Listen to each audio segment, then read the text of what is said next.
पुण्याच्या नारायणगाव बाजार समितीत गेल्या काही दिवसांपासून टोमॅटोचे बाजारभाव गडगडले होते। मात्र आता सध्या टोमॅटोचे बाजारभाव वधारलेत।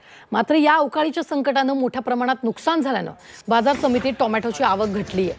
परिणामी बाजारभाव वाढून सुद्धा शेतकऱ्यांना आर्थिक नुकसानीला सामोरं जावं लागतंय। तर याचाच आढावा घेतला आमचे प्रतिनिधी हेमंत सापुडे यांनी।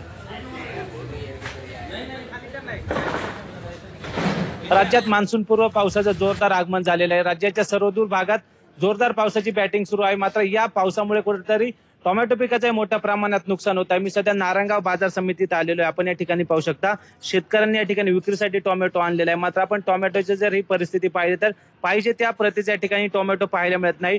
पावसाचा जोरदार तडाखा कुठेतरी बसलेला आहे, त्यामुळे बाजार समितीत टोमॅटोची आवक घटल्याने बाजारभाव चढलेले आहेत। आपल्यासोबत बोलण्यासाठी व्यापारी आहेत। काय सांगाल, काय परिस्थिती आहे, कशामुळे बाजारभाव चढलेले, काय कारण आहे? चढले म्हणजे नाशवंत माल मोठ्या प्रमाणामध्ये आलेला आहे। अवकाळी पावसाने जो माल तोडणीला आला होता त्याचं मोठ्या प्रमाणामध्ये नुकसान झालेलं आहे आणि बाहेरच्या राज्यामध्ये माल जात नाही। प्रत्येक राज्यामध्ये टोमॅटो आहेत आणि जो चांगला माल आहे तो चांगल्या मालाला नाही म्हणलं तरी 400-500 रुपये 600 रुपयापर्यंत बाजार आहे। विरांगी जी जातीची टोमॅटो आहेत त्याला 600 रुपयापर्यंत बाजार मिळतो। बाकीची जी व्हरायटी आहेत त्यांना कमी बाजारभाव। आता शेतकऱ्यांकडे टोमॅटो खराब झालेला आहे, टोमॅटोचं नुकसान झालेलं आहे। अशा वेळी आवक घटल्याने बाजारभाव चढलेली परिस्थिती सध्या बाजार समितीत पाहायला मिळत आहे।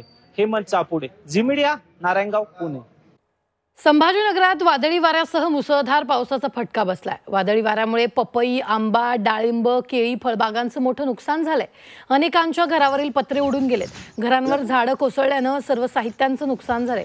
विजेचे खांब आणि तारा तुटल्यानं लाईटही गायब झाली आहे। शेतासह आता राहत्या घरांचंही नुकसान झाल्यानं शेतकरी मोठ्या संकटात सापडलाय। एवढं नुकसान मला चक्रीवादळ झालं, खूप गारपीट झाली आणि साऱ्या केळी खाली पडले। आम्ही टँकरनं पाणी टाकू टाकू परेशान झालतो आणि कालच्या चक्रीवादळ होतं ते नव्हतं करून टाकलं। आता शासनानं आम्हाला आर्थिक मदत द्यावी, काहीतरी शासनाकडून मिळावं ही अपेक्षा आहे आम्हाला। 5 वाजता वादळी वादळ पाऊस आल्यामुळे केळी, डाळिंब, टोमॅटोचं पीक होतं। 10 लाख रुपयाचं पिकाची फार नुकसान झाली। आता काय करता, त्याला ना इलाज आहे।